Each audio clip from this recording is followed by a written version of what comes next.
Welcome to Slow News Day Live. My name is Steve Poikinen. I am here in Boulder Creek, California, where the flannel shirt is our state flag, the pit bull is our state bird, and cannabis is our state flower. I don't have the longest amount of time to hang out right now, but while I do, I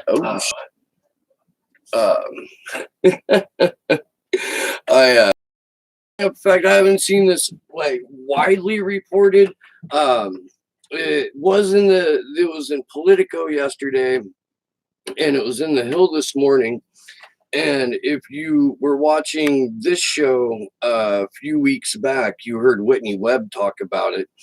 Hello, Karen. But Israel um, planning all kinds of surveillance devices, spying devices on the Trump White House, on his advisors. They're using like a similar what do they say?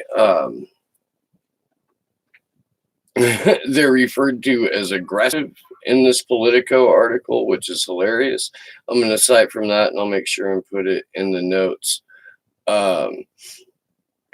But the U.S. government concluded within the past 2 years that Israel was most likely behind the placement of cell phone surveillance devices that were found near the White House and other sensitive locations around Washington, according to 3 former senior U.S. officials with knowledge of the matter. I hate unnamed sources so fucking bad. But we have a lot of compelling evidence to point to Israel for this, not just in what's this in this Politico article, but historically.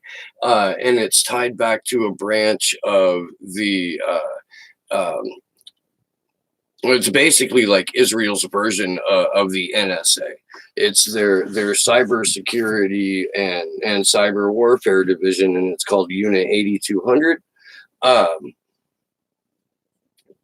The United States is just one of many nations that has been victim to cyber crimes perpetrated by Unit 8200 in order to hack, steal, obtain information, and not just what the U.S. was up to or a certain country was up to, but their blackmail operations as well. I'm going to play a clip in a little bit from when Whitney was on the show talking about it. Unfortunately, it'll be audio only, but we'll get to that for sure. The miniature surveillance devices, colloquially known as stingrays, mimic regular cell towers to fool cell phones into giving them their locations and identity information, formally called International Mobile Subscriber Identity Catchers, or IMSI catchers. They can also capture the contents of calls and data use. So the Israeli government was basically spoofing cell phone towers and capturing all the data that were coming in and out of calls from the Trump administration. Isn't necessarily the most security conscious, or at least that's what his own administration says. Like, Trump is lax on security. He didn't he wasn't carrying a protected phone there for a while. At any rate, in 2018, as part of a test by the federal government, DHS, Department of Homeland Security, had already discovered evidence of surveillance devices around the nation's capital, but weren't able to attribute the devices to specific entities. And then the FBI's counterintelligence division got involved. After a lengthy investigation, what they found was that, quote, it was pretty clear that the Israelis were responsible. The Israelis, of course, automatically deny this. No, we would never, we make it a point not to spy on you, which is absolutely fucking laughable. In terms of getting anyone in on the record to cop to it? No. But it's not the first time this has happened. In 2010, the secret covers of Mossad hit team, some of who have been posing as tennis players, were blown after 30 minutes. A surveillance video was posted online of them going through a luxury Dubai hotel where they killed a Taos terrorist cell. That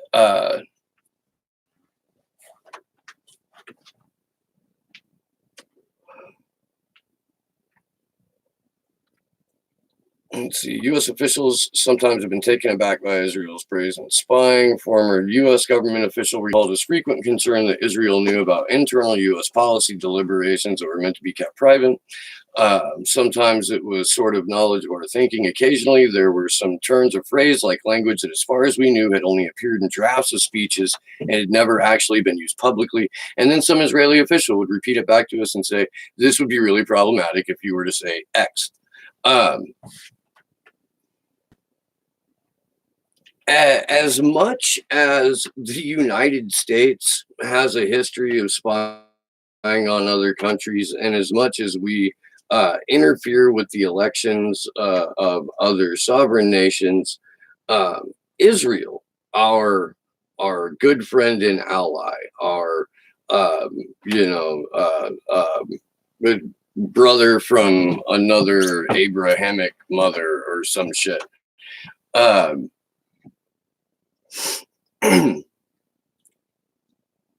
Not only do they spy on us, they buy our politicians, they influence our elections, they dictate the course of our Middle East foreign policy.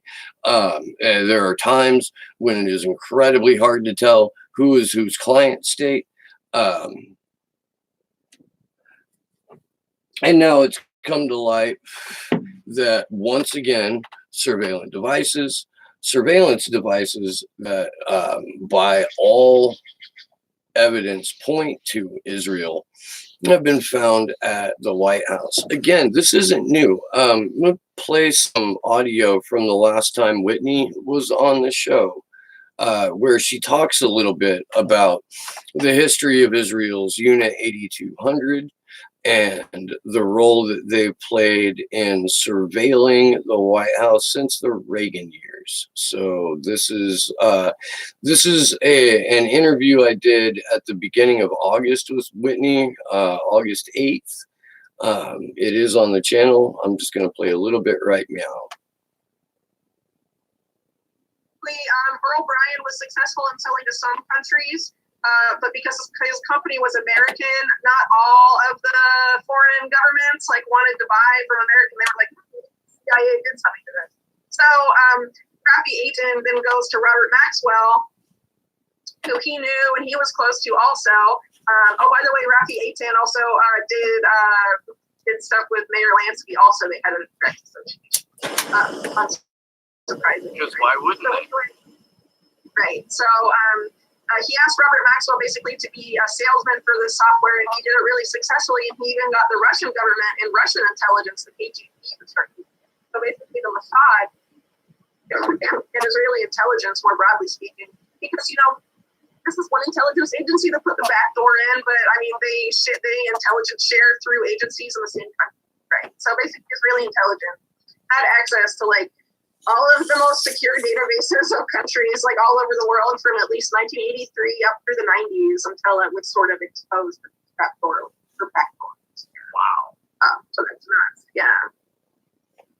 Could you guys catch that? From 1983 to the mid 90s, one software company connected to Unit 8200 had installed all of these secure communications device in the Reagan White House, and also marketed this software to other companies. And they had built a backdoor into it so that they could have access to all of that information. For the better part of 15 years, the Israeli government had all of everyone's secure communications. Think about what kind of influence they were able to peddle with that. That's incredible. I'm going to go back to this. And I mean, that that explains the necessity of having an international blackmail sex trafficking ring.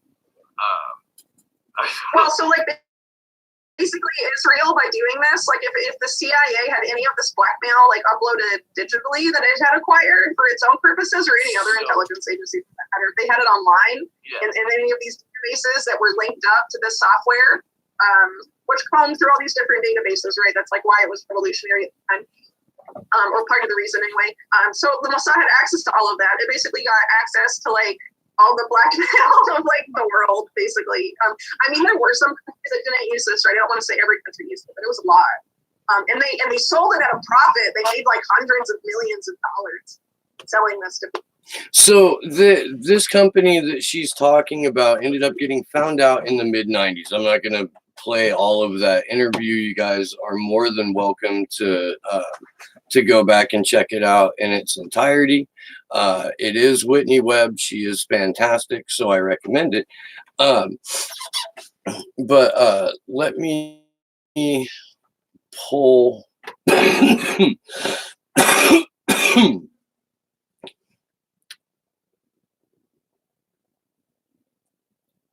let me pull the article that she wrote that really goes after, in this case,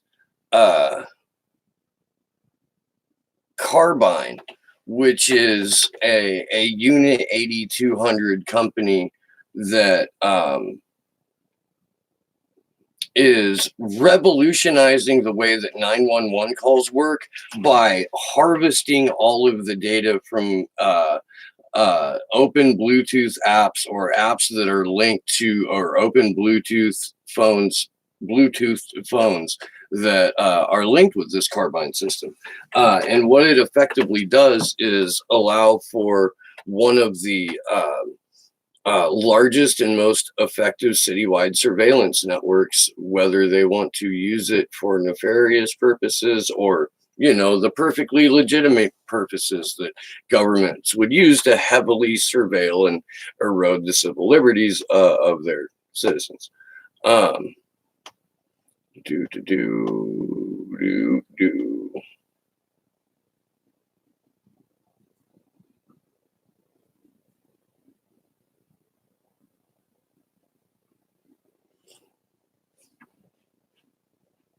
Oh, God damn it. So this is a neat quote. Last year, Benjamin Netanyahu was asked by Fox News' Mark Levin whether the large growth seen in recent years in Israel's technology sector, specifically tech startup, was part of Netanyahu's plan. Netanyahu responded, "That's very much my plan. It's a very deliberate policy."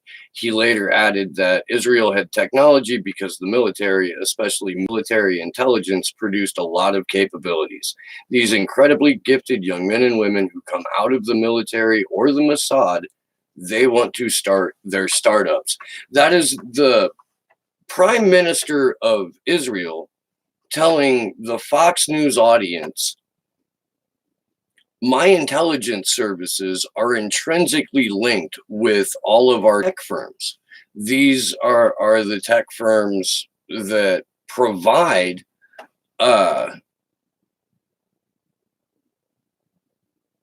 encrypted software to world governments and to world businesses. I don't know if you guys are familiar with the CIA's front, like, hedge fund kind of thing, venture capital firm. It's called NQTel.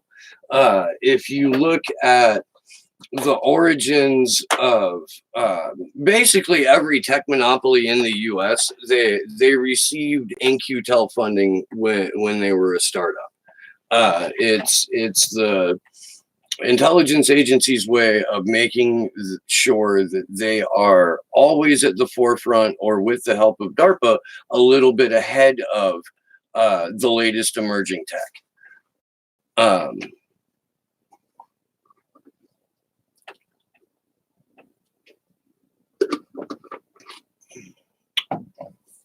Anyway, to continue though, and this is from Whitney Webb's article in Mint Press about this, which again I will post in the description.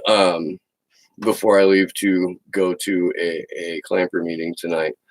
Um, This deliberate policy of Netanyahu's also recently resulted in the creation of a Mossad-run venture capital fund that is specifically focused on financing Israeli tech startups. The venture capital fund, called Libertad, was first announced by the Prime Minister's office and created with the explicit purpose of increasing the Israeli intelligence agency's knowledge base and fostering collaboration with Israel's vibrant startup scene.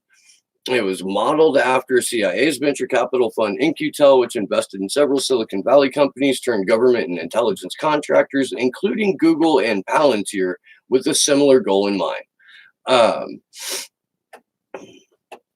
Looking at the chat right here, 360,000 Palestinians, now 60,000. Don't tell me it's not genocide. Of course it's genocide, Jilly. We've said that all the Trumpites.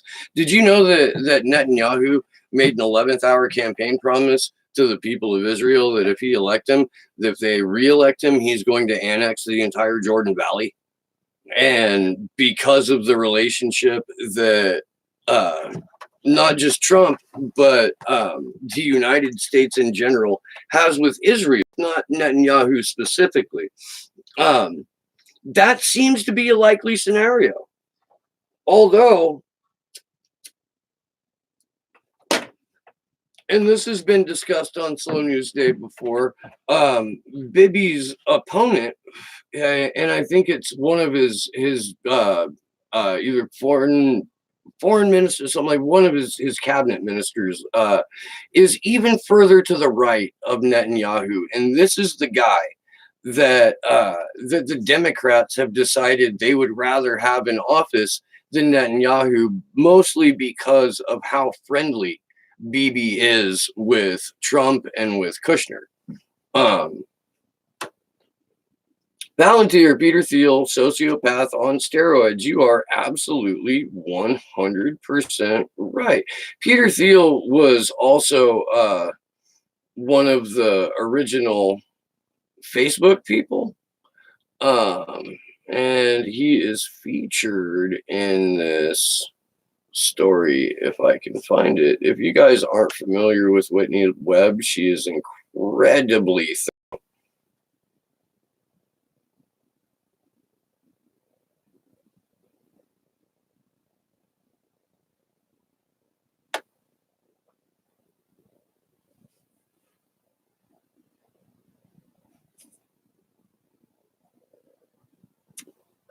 I'll find it.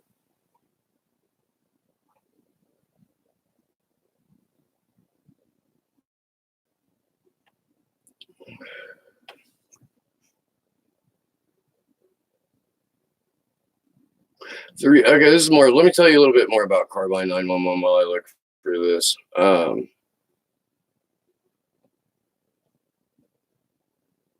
The reason Carbine's partnerships with Cisco Systems and Google are significant lie in the role that Cisco and former Google CEO Eric Schmidt have played in the creation of a controversial incubator for Israeli tech startups with deep ties to military intelligence, American neoconservative donor Paul Singer, and the U.S. National Security Agency.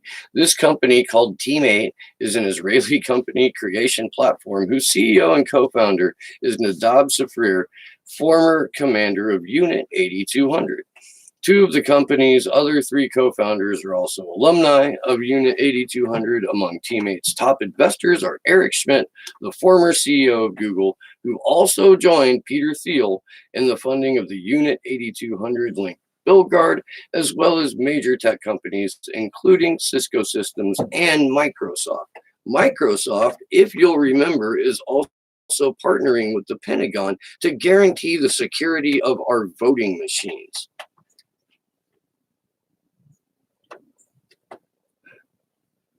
Where are you? You're not getting PragerU ads for this show, are you? I'm not monetized. As far as I know, I'm not monetized.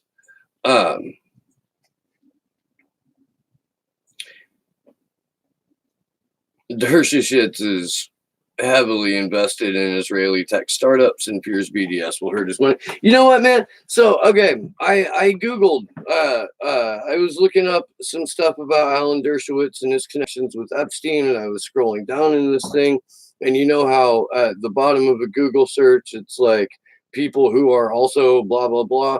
This one said actors who are also lawyers, and right smack dab in the middle of it, next to Alan Dershowitz, was Barack Obama.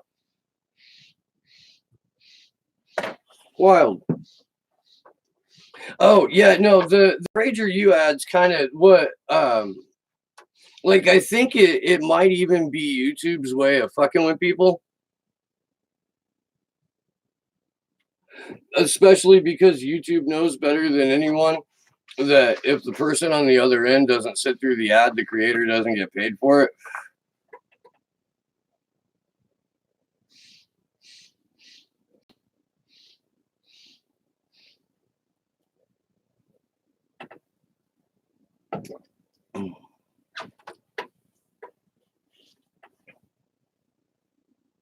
Altus founder Patrick Drahi, 3 citizenships in Germany, Israel, and US. Altus USA CEO Dexter Goey acquired Cablevision 2016, Sublink 2015, worked for JP Morgan and Morgan Stanley, and Wiki has altered the info since you first opened your mouth.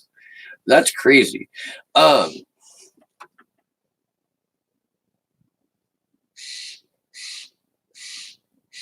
Cable and net take over 5G. So that's the thing. There's a handful of different companies that are getting into like 5G related systems. It's all I don't know, man. Surveillance capitalism is so fucking intense and so goddamn weird right now that we're basically at the point to where we have to hope that the less evil intelligence agency is the one that's running the programming. I had a gentleman on the show a while back named Sean O'Brien, who is from the Yale Privacy Lab. And he's going to be coming back on the show because he's been working on this project for, let me pull it up and I'll put a link to it in the chat. It's called Privacy Safe. This is not a product endorsement because they're not even built yet. I'm just telling you what a former guest on the show has been building.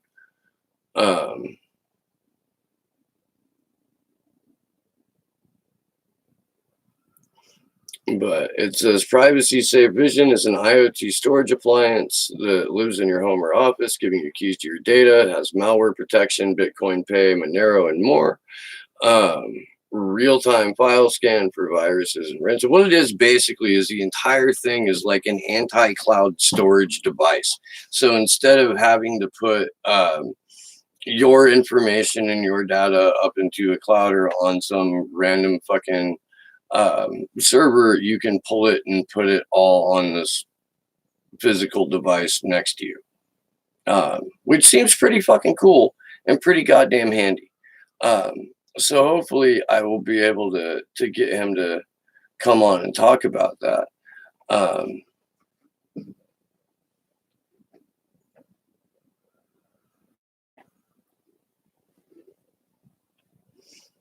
So I have talked a couple of times on the show about the buildup and rampant propaganda in American television, like through the programs that people watch and what's available on Netflix and what's available on Amazon Prime. And one of the folks from the chat crew, Propaganda, sent me this clip. He was like, "Yo, dude, have you seen this shit?" And I can't show you because I get a copyright strike anyway. I can't show you yet because I haven't had the internet hooked up, but I'm there. And but here's audio of Tom Clancy's Jack Ryan season 2 on Amazon Prime. Just the first fucking 12 seconds alone. What's the most major threat on the world stage? Venezuela is the single greatest resource of oil on the planet. So why is this country in the midst of one of the greatest humanitarian crises in history? Did you guys catch that? That's the first 14 seconds of the trailer. And they decided to make it all, well, fuck, let's...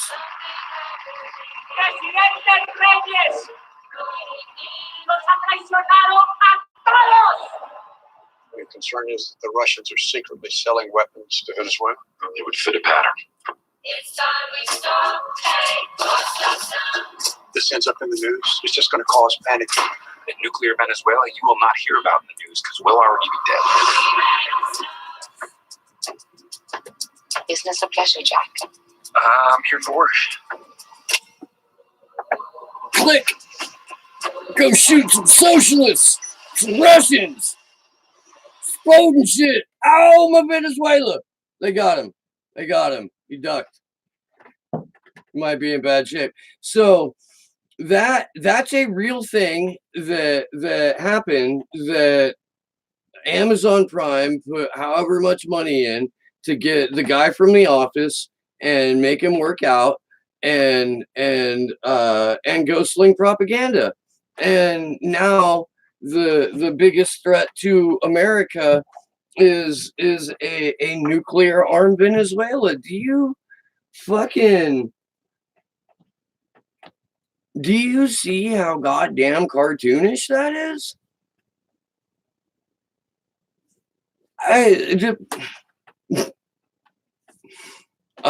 Big thanks to Propaganda for sending that to me, dude. Like, I've got it. That's like the 4th time I've watched that, and I keep getting a fucking chuckle out of it because I can't believe that like anybody would go through with that seriously. And then I remember that for 17 months the national security advisor was John Bolton, and then I remember that Marco Rubio still exists and Mike Pence still exists and fucking Jair Bolsonaro still exists and all the other right-wing fascist puppets we propped up still exist. I wanted to do another 9/11 show yesterday to talk about the overthrow of Chilean President Salvador Allende, because that was a full-on coup that the United States orchestrated and executed on September 11th. Everyone's live right now. Well, I gotta fucking I gotta split here before too long. So but yeah, predictive programming, manufacturing consent. Jilly, I'm of the opinion that consent was manufactured decades ago, and all they have to do now is manufacture confusion. And the fact that they threw in a nuclear-armed Venezuela, that's manufactured confusion. I guarantee you that by the time this season is fucking over, you'll have people running around this country saying that Nicolas Maduro has fucking nuclear weapons. I guarantee you. While we tread dirty waters, stay afloat. Oh yeah, yeah. No,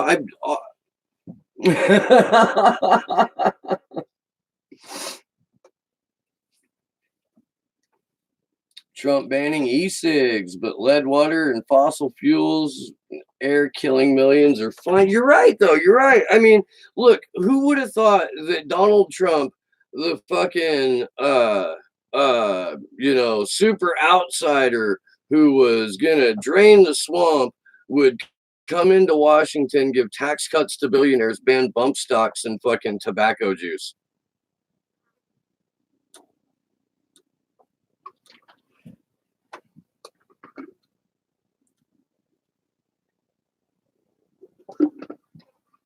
Stanford beer in Salvador Allende is creating a government. Jeebus. Oh, I've read a little bit about that. The cybernetics thing. I read a little bit about that. Yeah, I don't know, dude. It's the whole e-cigarette thing is wild. Like they say they're banning flavored tobacco for the kids, which I understand, but the kids are gonna smoke if they wanna smoke. It's a little harder now than it used to could, but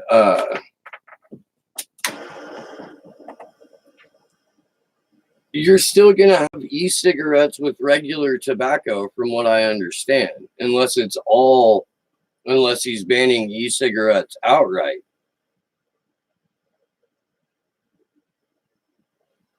Dude, kids are smoking weed at a hella young age. Like I did too, but I was a little bastard who hit it kind of okay by getting good grades.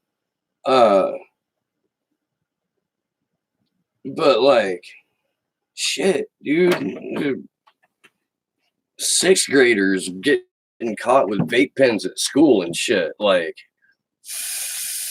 I have kids. One of my kids is in junior high. Last year there were two in junior high. And there was like a whole fucking, weed vape pen fucking drug ring that they fucking rounded up. And there's, the occasional fucking kid that'll get popped with meth because it's the San Lorenzo Valley and that's just what happened. Yes, it's a dab rig.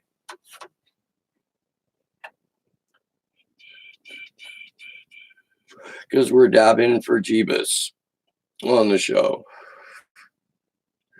If you're a vegan but eat GMO engineered with animal virus, are you still vegan?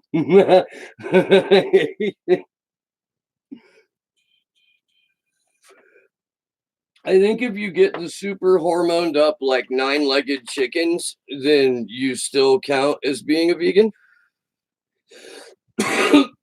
Take a dab for dingo. I will do that. I will. As soon as I'm done coughing. Yeah, but I think you got to get like the super chock full of hormone fucking multi-legged, multi-winged chicken or turkey or whatever for it to like what is that, horseshoe all the way around. Yeah, GMO chickens are absolutely a thing. Yeah, no, I know it's gross. It is. We don't have an Alexa. I think there are enough wiretapping devices in this house. I don't need to add another one that's gonna get my fucking taste of music wrong or like accidentally call up porn when I don't need it to. That just seems like a bad idea. So, I mean, really, Quinn, anything that is slightly more democratic than a fucking oligarchy that operates on inverted totalitarianism is more democratic than what we have. Oh, Jesus. There's so the debates are tonight, right? They're probably starting soon, which is why everybody's on right now.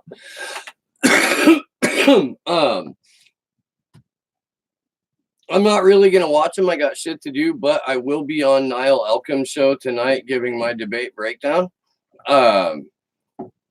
Because, I mean, why wouldn't I? I made a prediction about Tulsi last night on the Free Assange vigil, and it was, and I hope it doesn't come true. But with her deliberately out of the debates, and I did a video about this morning too. Will this be the night that the moderators and the DNC allow a question about Julian Assange to go through? Because the only voice that's ever spoken kindly about Julian Assange is Tulsi Gabbard. She's off stage. Gravel. But that's it. Bernie has had an utterly non-existent or weak sauce response in the one tweet that he made 44 days after he was arrested. Bernie Sanders didn't even mention his name, just said that Donald Trump doesn't get to decide who's a journalist or who isn't, which, I mean, okay, great, but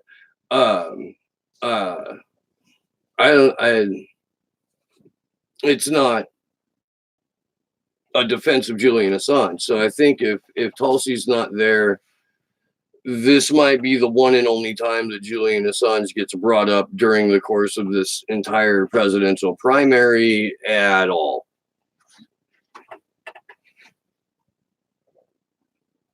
I saw a couple of people making suggestions. I would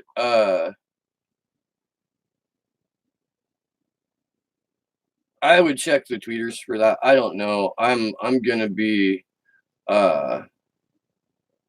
over in Santa Cruz for a little bit. And then I'll probably catch some of the debates, and then I'm gonna be on Niall's show to give a debate reaction to debates that I didn't watch.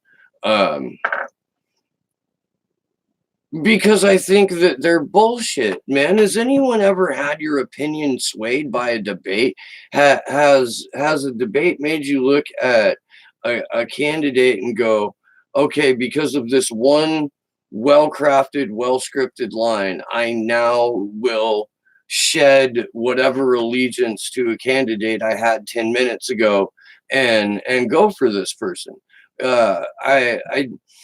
To me, at this point, they are nothing more than like a fucking masturbatory exercise for the fucking script writers, for the candidates, and for the consultants, because all the consultants are doing is counting money, waiting for that fucking soundbite, that commercial moment, that fucking takedown or clapback or fucking whatever it is, the little gotcha moment that they want to be what you remember about their candidate, and they're counting cash over it. They don't give a fuck what the result is. They got people that they literally go to a spin room to tell you why their candidate won the debate. There's fucking 40 people there. And that's what I'm gonna say tonight too on Niall's show, is that why would you fucking, like, what don't you know about these candidates in the age of the only thing that you can learn is worse shit from this point out. They've got 8 billion plans out, 14,000 different fucking videos and fucking tweets and shit like that. Yeah, they've got, in many cases, years of public record, or in Andrew Yang's case, like 10 minutes of shoving Molly up your ass and then praying that $1,000 a month will get you by. Like, that's fucking it. What's there to learn? Rachel Maddow and MSN are being taken to court for stating AON network are Russian propaganda. Huh. Okay, good. Good.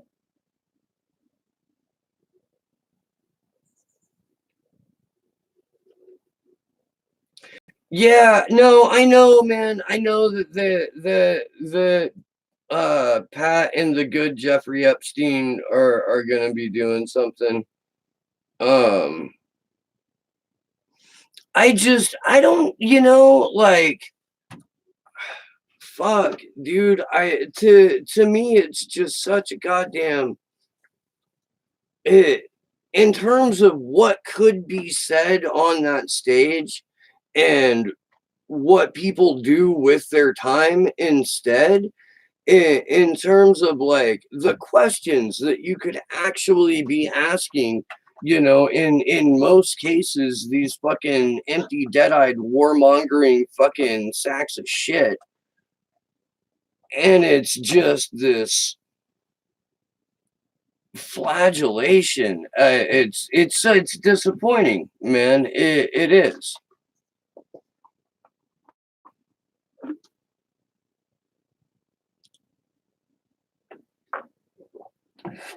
I agree 100% that Gravel and Tulsi and even Marianne Williamson should be there. I'm not the biggest fan of the Orb Queen. I think that she's a little bit too SoCal liberal. She was caught on a hot mic, and the thing was going around the tweeters today where she was said, what a bizarre world we live in when they're nicer to me at Fox News than they are on all these lefties. These lefties are so mean to me. And she says, I'm far left, and these left wingers or these lefties are so mean to me. And she's talking about political pundits who make millions and millions of dollars a year, who live in a Los Angeles to New York City to DC Beltway bubble, and who would fucking like make their driver take them as far away from the homeless people as possible. Like the disconnect between what Marianne Williams considers the left and what the left is in any way, shape, or form in reality is one of those things that just affirms to me that she's, you know, a fucking very well off, very well insulated SoCal liberal. And she's probably like 15 times more woke or what the fuck ever than everyone else on stage. But yo, dude, you're running against Pete Buttigieg. You're running against Cory Booker, who has a video out of him being unable to lift up his debate podium, Blake. And he put that out. He did. Julian Castro, for some reason, is still running for president and will be on this debate stage tonight. Tulsi Gabbard won't, but a guy who's polling like 4th or 5th among Latino voters named Julian Castro gets to be on this stage.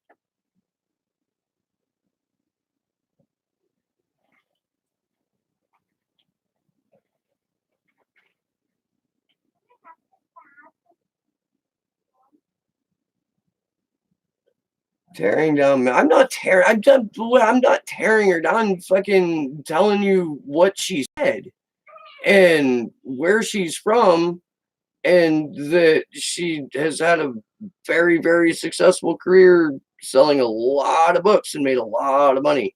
And like, yeah, dude, she is definitely 15 times more woke than Joe Biden.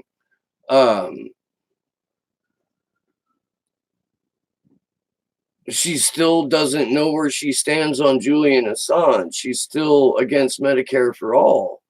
There,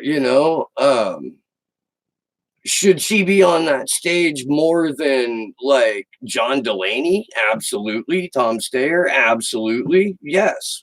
Yes, she should be. She should, just for diversity of opinion instead of diversity of optics, which is arguably the only thing the Democratic Party has going for it at any given moment.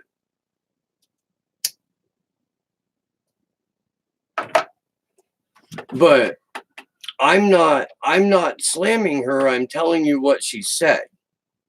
And what she said was, the left picks on me. She thinks that TV pundits are the left.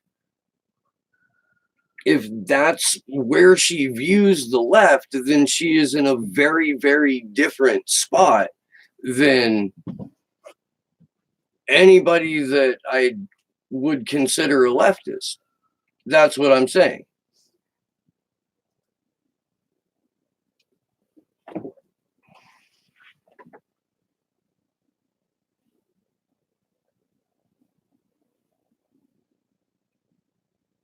Tulsi has killed. God, has she? I don't know. Maybe, dude. I don't know. She talked about killing people. I'm really not all that familiar. with what her military service record is.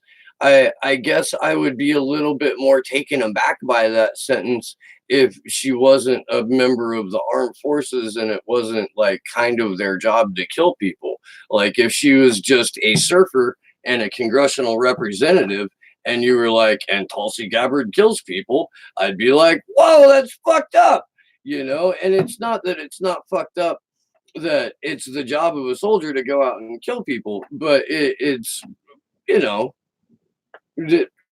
well and good different than being like just a U.S. representative and a surfer and someone who kills people.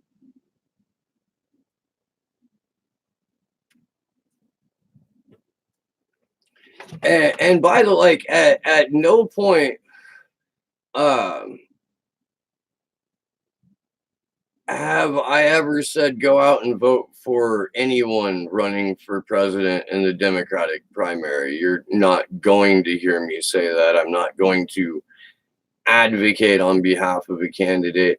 The reason that I think that it's interesting that, or the reason that I mentioned Tulsi Gabbard in the first place is in direct relation to the fact that with her out of the debate, it could be the only time you hear Julian Assange's name on the debate stage, because there's no one there who has said, oh, I would pardon Julian Assange.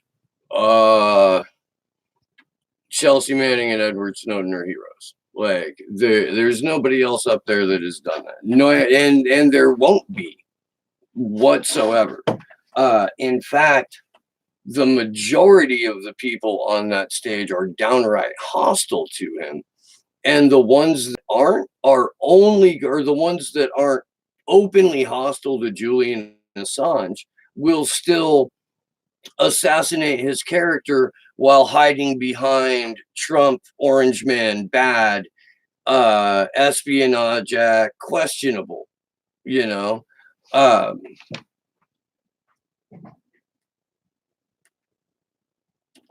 Nobody's bashing Marianne Williamson. I'm telling you what she said. I'm telling you her own words. She thinks the left is TV pundits. That's her worldview where she sees the left. That is an incredible amount of us that aren't being seen. That's not bashing anybody. I don't know. It's not like we have a voting record to go to where we can say this was a shit vote, this was a good vote, this was a good speech, this was a bad speech. If you're running for political office, you are getting your speeches written for you by hopefully talented people, and you're trying to get elected. So I don't know, man. I don't know.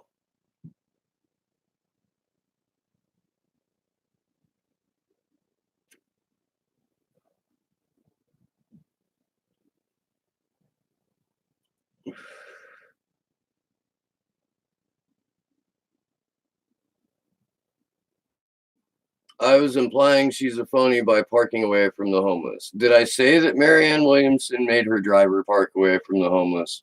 I don't think I did. I honestly have no idea if she has a driver or not.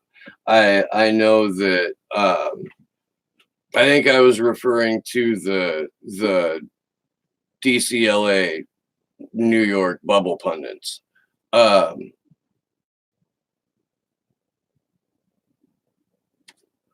At any rate, it's still a shame that she's not on that debate stage again. I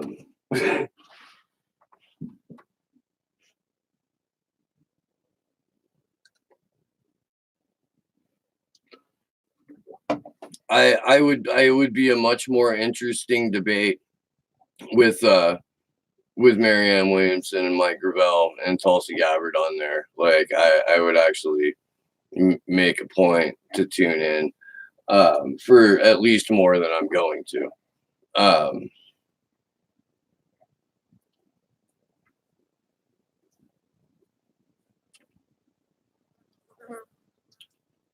Alabama getaway. Rad. I always like random Grateful Dead references dropped in a chat. That's just good times.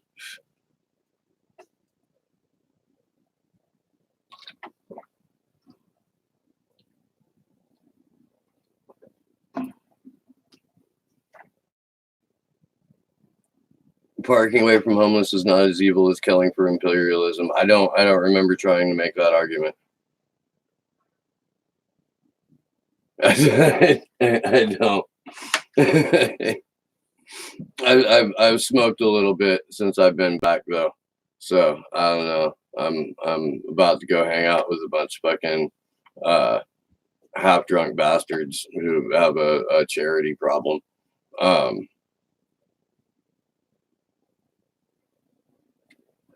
I could have been a little surly. Maybe I did. I'm not sure. I don't know. I know it's going to be an interesting conversation that I will be having this evening, though. There will be a couple, at least one other person on this panel. I don't know the guy very well. I don't know what Sharpie Gate is.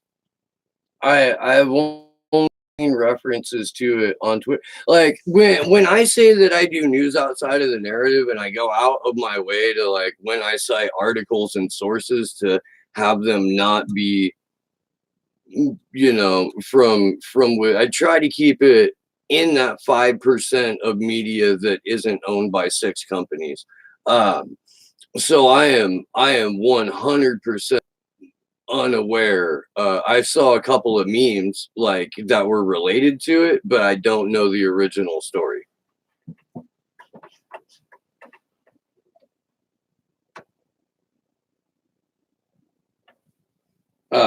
But yeah, no, I seriously though, like, there's shit that I flat out miss because I fucking go out of my way to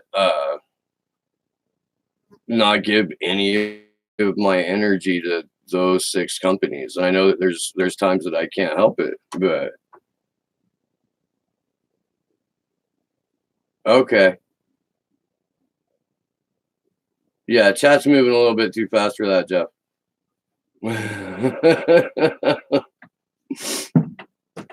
You know, I think that you could make Israel great again by giving a lot of it back to the Palestinians.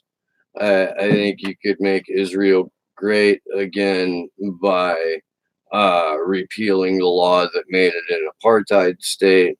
I think you could make Israel great again if you could denuclearize and greatly disarm the IDF and prevent them from committing one of the longest ongoing acts of genocide in human history. I think that would do it.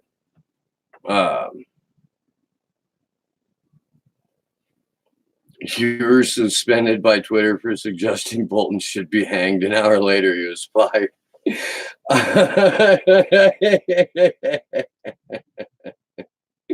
That's hilarious.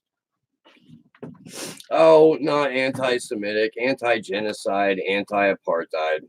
Yeah. That's hilarious, though. That's cute. I'm glad you brought jokes. That's funny, Mireg. That's good shit. All right, y'all.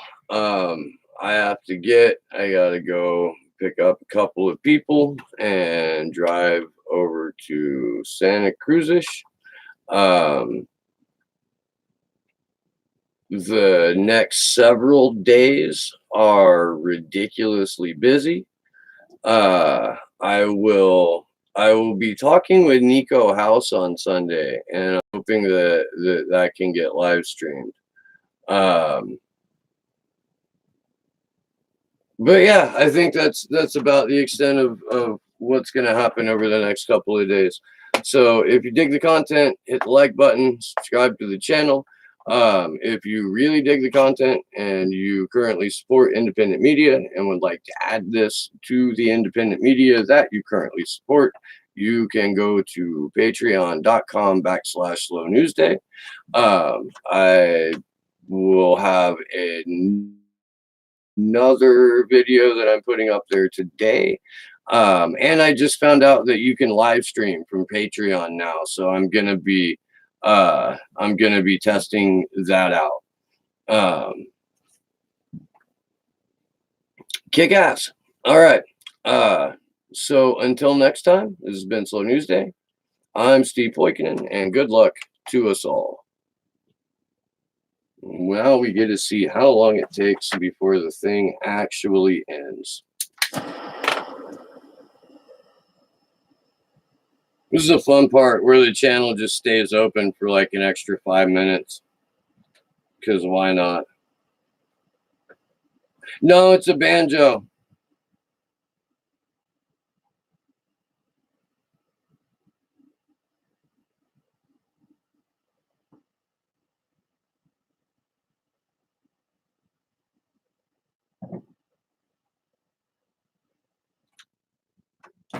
Jesus, man.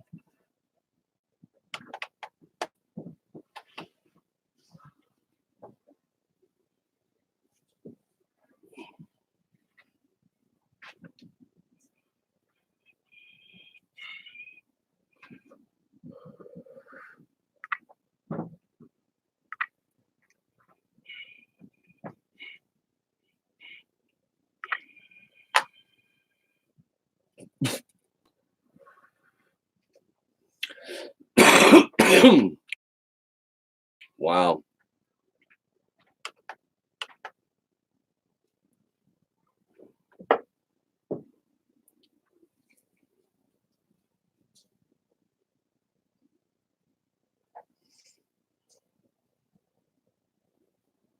Oh, for realsies?